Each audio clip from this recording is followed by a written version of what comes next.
Scandale au Santiago Bernabéu.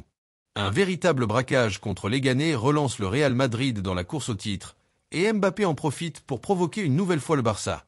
Mais ce n'est pas tout. Pep Guardiola veut frapper fort et Manchester City prépare une offre de 100 millions d'euros pour l'un des meilleurs joueurs blaugrana. Pendant ce temps, Hansi Flick brise enfin le silence sur l'affaire Ansu Fati, et une excellente nouvelle sur Andreas Christensen pourrait tout changer pour la défense du Barça. Abonnez-vous pour ne rien manquer des prochaines bombes. C'est parti! La situation d'Ansu Fati au FC Barcelone devient de plus en plus préoccupante. Alors que beaucoup espéraient un retour en force, la réalité est tout autre. Lors de sa dernière conférence de presse, Hansi Flick a été très clair. L'attaquant espagnol n'a pas convaincu à l'entraînement et se retrouve derrière des jeunes comme Pablo Torre et Pau Victor qui, selon l'entraîneur, montrent plus d'intensité et de détermination au quotidien. Flick n'a pas cherché à cacher la vérité. Il a affirmé que la situation n'était facile pour aucun joueur et que tout se jouait sur l'envie et le travail. Dans cette dynamique, Ansu Fati est à la traîne. Malgré sa présence régulière aux séances d'entraînement avec l'équipe première, le staff technique estime qu'il n'a pas encore prouvé qu'il méritait d'avoir du temps de jeu. Pour Flick, ce qui compte avant tout, c'est l'effort. Chaque joueur doit se battre à 100% pour gagner sa place, et jusqu'à présent, Ansu n'a pas répondu à ces exigences. Il fut un temps où Ansu Fati était vu comme le symbole du renouveau du Barça après le départ de Lionel Messi. Mais aujourd'hui, cette image semble s'être effacée. La forte concurrence en attaque, combinée à un manque de confiance de la part du staff technique, l'a complètement relégué au second plan. En janvier, une réunion a eu lieu entre le joueur et le club. Le message était limpide. Il n'y a plus de place garantie pour lui dans la rotation. Mais malgré cet avertissement, Ansu a choisi de rester, espérant inverser la tendance. Depuis cette réunion, la réalité est sans appel. Il n'a joué que 187 minutes réparties sur 8 matchs. La dernière fois qu'il est apparu en championnat, c'était le 10 novembre contre la Real Sociedad. Depuis, il a disparu des feuilles de match, où lorsqu'il était disponible, il est resté sur le banc sans jamais entrer en jeu. Une situation qui illustre parfaitement sa déconnexion avec le projet actuel du Barça et le manque de confiance du club en ses capacités. Même en Copa del Rey, une compétition où les équipes font généralement tourner leur effectif, il n'a joué que 28 minutes contre Barbastro. En Supercoupe d'Espagne, il n'a même pas été convoqué. En championnat, il a vu d'autres joueurs plus jeunes et moins expérimentés passer devant lui dans la hiérarchie établie par Flick. Ce manque de temps de jeu est un message clair de la part de l'entraîneur. Pour lui, seule l'intensité à l'entraînement peut garantir une place dans l'équipe. Pour l'instant, Ansu Fati n'en fait pas assez. C'est un coup dur pour les supporters qui voyaient en lui l'avenir du club. Mais aujourd'hui, la vérité est cruelle. Si Ansu ne change pas radicalement son approche et ne montre pas plus d'envie, cette saison pourrait bien être sa dernière sous le maillot blaugrana. Fan culé, que doit faire Ansu Fati pour retrouver sa place au Barça? Peut-il encore inverser la tendance ou est-il déjà trop tard pour lui? Dites-nous ce que vous en pensez dans les commentaires. Le FC Barcelone a reçu une excellente nouvelle en ce samedi matin. Lors de la dernière séance d'entraînement avant le choc contre Gérone, Andreas Christensen a enfin repris le travail avec le groupe. Le défenseur danois, absent depuis plusieurs semaines à cause d'une blessure au muscle solaire de la jambe droite, semble sur la bonne voie pour un retour à la compétition. Son processus de récupération a été suivi de près par le staff médical, et comme prévu, il a respecté les 4 semaines annoncées pour son retour. Malgré cette avancée encourageante, il est encore trop tôt pour savoir si Christensen pourra figurer sur le banc pour le match contre Gérone. Le simple fait qu'il soit de retour à l'entraînement est néanmoins un signal fort. Il prouve que le joueur est en bonne voie pour retrouver sa place dans l'effectif et redevenir un élément clé de l'équipe de Hansi Flick. Son état physique sera évalué jour après jour, mais une chose est sûre, Flick sait qu'il peut désormais compter sur lui. La saison du défenseur danois n'a pas été idéale. Après avoir joué seulement 27 minutes lors du match d'ouverture contre Valence, il a été freiné par les blessures et n'a jamais réussi à enchaîner les matchs. Pour cette raison, le club a adopté une approche prudente quant à son retour afin d'éviter toute rechute. Sa polyvalence, capable d'évoluer aussi bien en défense qu'en milieu défensif, pourrait être précieuse pour l'entraîneur allemand, surtout en l'absence de Marc Casado, lui aussi blessé. Actuellement, les options les plus sûres pour occuper le poste de milieu défensif sont Frenkie de Jong et Eric Garcia. Mais Christensen a déjà démontré sa capacité à évoluer à ce poste, que ce soit la saison dernière avec le Barça ou encore sous les ordres de Thomas Tuchel à Chelsea. Son retour pourrait ainsi offrir une alternative tactique non négligeable à Flick, qui doit exploiter toutes les ressources possibles pour maintenir le Barça en haut du classement jusqu'à la fin de la saison. Mais au-delà de son retour sur le terrain, une autre question se pose. Quel avenir pour Christensen au FC Barcelone? Le défenseur central est encore sous contrat pour une saison, mais une vente en fin de saison n'est pas à exclure. Le club pourrait en effet chercher à alléger sa masse salariale et à récupérer une somme intéressante sur un joueur arrivé gratuitement. Avec l'intérêt porté à Jonathan Tah, les dirigeants pourraient envisager de céder Christensen pour une somme comprise entre 12 et 15 millions d'euros, une opération qui serait jugée bénéfique sur le plan financier. Le principal concerné, quant à lui, est heureux à Barcelone, mais il ne ferme pas la porte à un départ s'il ne retrouve pas un rôle de titulaire régulier. Son objectif est clair, jouer, enchaîner les matchs et retrouver la stabilité qui lui a manqué cette saison. Reste à voir si le Barça comptera sur lui à long terme ou s'il devra chercher un nouveau défi ailleurs. Qu'en pensez-vous? Christensen doit-il rester au Barça ou serait-il préférable pour lui et pour le club qu'il parte cet été? Dites-nous votre avis dans les commentaires. Quand on parle de talent pur au milieu de terrain, un nom revient sans cesse, Pedri González. Le jeune prodige du FC Barcelone ne cesse d'impressionner et s'impose aujourd'hui comme l'un des joueurs les plus complets et influents du football mondial. Son intelligence de jeu, sa vision et son contrôle du rythme du match font de lui une pièce maîtresse du Barça. Une progression fulgurante qui n'est pas passée inaperçue aux yeux des plus grands clubs européens. Parmi eux, Manchester City, qui, sous l'impulsion de Pep Guardiola, rêve de l'attirer en Premier League. Depuis plusieurs saisons déjà, le club anglais surveille Pedri de près. Guardiola voit en lui un profil parfait, un joueur capable de dicter le tempo d'une rencontre, de combiner dans les petits espaces et d'apporter de la fluidité dans le jeu de son équipe. Mais cet intérêt s'est encore intensifié cette saison. City traverse une période compliquée, marquée par des blessures et une perte de vitesse de certains cadres du milieu de terrain comme Kevin De Bruyne, Ilkay Gundogan et Jack Grealish. Face à cette situation, la direction mancunienne est prête à frapper fort sur le marché des transferts. Des rumeurs insistantes évoquent une offre colossale qui pourrait dépasser les 100 millions d'euros pour convaincre le Barça de lâcher son joyau. L'été dernier, City aurait même envisagé d'inclure Matheus Nunes dans un échange pour réduire le coût du transfert.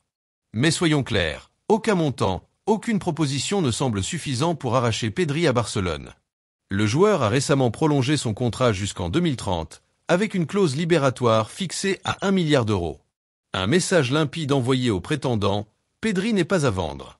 Depuis l'arrivée de Hansi Flick, le Canarien a franchi un cap, aussi bien techniquement que physiquement. Son rôle a évolué, il joue plus bas sur le terrain, plus proche du pivot, et assume encore plus de responsabilités.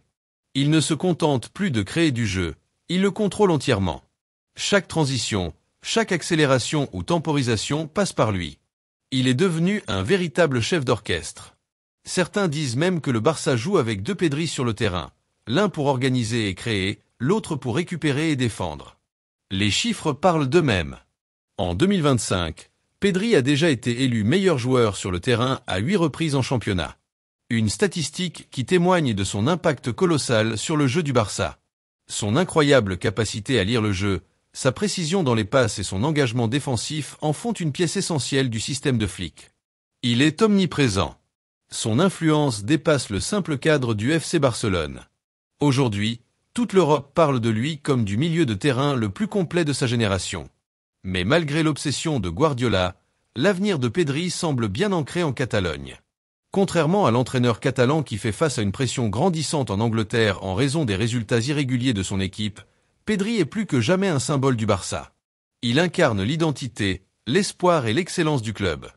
L'un des derniers grands talents formés au sein du football espagnol, un joueur qui incarne la philosophie du Barça dans sa forme la plus pure. La direction barcelonaise est catégorique. Il n'est pas question de se séparer de Pedri. Dans un contexte où le club mise sur la reconstruction et sur la valorisation de la Masia, le conserver est une priorité absolue. Le Barça ne peut pas se permettre de voir partir un joueur qui représente si bien son identité et qui a encore tant à offrir à l'équipe. Les supporters blaugrana peuvent donc souffler. Pedri reste un joueur du Barça, et à seulement 22 ans, il n'a pas encore atteint son apogée. Le meilleur est sans doute encore à venir. Il est le présent et l'avenir du club. Son histoire avec Barcelone est loin d'être terminée. Et vous, pensez-vous que le Barça doit refuser toutes les offres, peu importe leur montant, ou est-ce qu'un transfert à un prix astronomique pourrait être envisagé dans le futur? Dites-nous en commentaire ce que vous en pensez. Et si vous avez aimé cette vidéo jusque-là, n'oubliez pas de liker et de vous abonner à la chaîne pour ne rien manquer des dernières actualités du Barça. On continue. Ce qui s'est passé aujourd'hui au Santiago Bernabéu dépasse le simple cadre du football. C'est une tache sur cette Liga, un affront à l'intégrité sportive, un véritable scandale pour tous ceux qui croient encore en la justice sur le terrain. Le Real Madrid s'est imposé face à Leganés sur le score de 3-2, mais ce résultat ne raconte qu'une partie de l'histoire. Car derrière cette victoire se cachent des décisions arbitrales plus que discutables, qui ont une fois de plus influencé le destin du match. Deux noms reviennent sans cesse lorsqu'on analyse cette rencontre, González Fuertes et Mario Melro Lopez. Ce soir, plus que jamais, c'est l'arbitre qui a été le véritable homme du match, apparaissant à chaque moment clé pour assurer que le Real Madrid ne lâche pas les 3 points. Tout a commencé à la 29e minute, avec une action qui a fait basculer la rencontre. Un duel entre Oscar Rodriguez et Arda Güler dans la surface de réparation madrilène, et soudain, un pénalty sifflé en faveur du Real Madrid. Pourtant, les images sont sans appel. C'est Güler lui-même qui trébuche après un léger contact, mais l'arbitre n'hésite pas une seule seconde. Et malgré l'évidence, la VAR valide la décision. Résultat, Mbappé transforme sans trembler et ouvre le score pour les Merengues. Mais Leganés n'est pas venu au Bernabéu pour jouer les figurants.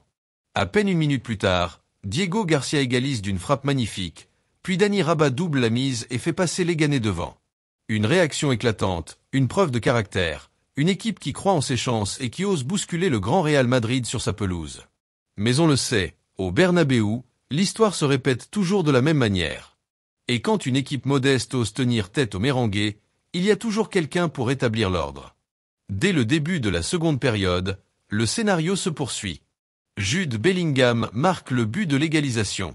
Mais un détail saute aux yeux. Un joueur madrilène, en position de hors-jeu, gêne clairement le gardien de Leganés au moment du tir. Une situation qui, dans n'importe quel autre match, aurait entraîné une annulation du but. Mais pas ici. La VAR reste silencieuse, l'arbitre ne bronche pas. Le Real Madrid revient dans la partie, et Leganés comprend que ce ne sera pas un match comme les autres. Le calvaire des visiteurs continue. Diego Garcia est fauché dans la surface par Bellingham. Une faute évidente, bien plus claire que celle qui a offert un penalty au Real Madrid en première période. Mais cette fois, l'arbitre laisse jouer.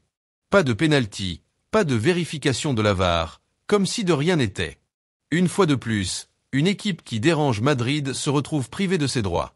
Une impression de déjà-vu, un scénario identique à celui du match contre le Celta en Coupe du Roi. Dès qu'un club ose troubler le grand Real Madrid, des décisions chirurgicales viennent stopper son élan. À la 76e minute, une nouvelle décision controversée. Renato Tapia intervient proprement sur Rodrigo, récupère le ballon sans commettre la moindre faute. Mais l'arbitre, encore une fois, décide d'offrir un coup franc aux Merengues. Mbappé se charge de l'exécuter et envoie le ballon au fond des filets. Un autre but, une nouvelle décision qui soulève des questions. Madrid n'a pas gagné grâce à son talent, mais grâce au coup de sifflet. Mais Leganés ne s'avoue pas vaincu. Dans les dernières minutes, l'équipe tente le tout pour le tout. Une tête de Munir passe tout près du but, puis dans le temps additionnel, Diomandé est fauché dans la surface par Raúl Asensio. Une faute qui, encore une fois, aurait dû valoir un penalty. Mais, comme toujours, rien n'est sifflé contre Madrid.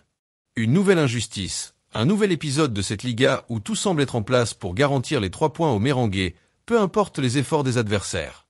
Pendant ce temps, le Barça observe avec frustration ces événements, voyant sa position de leader menacée non pas par la qualité de jeu de son rival, mais par des décisions qui faussent le championnat match après match. Ce dimanche, les Blaugrana ont une occasion en or de reprendre la tête du classement.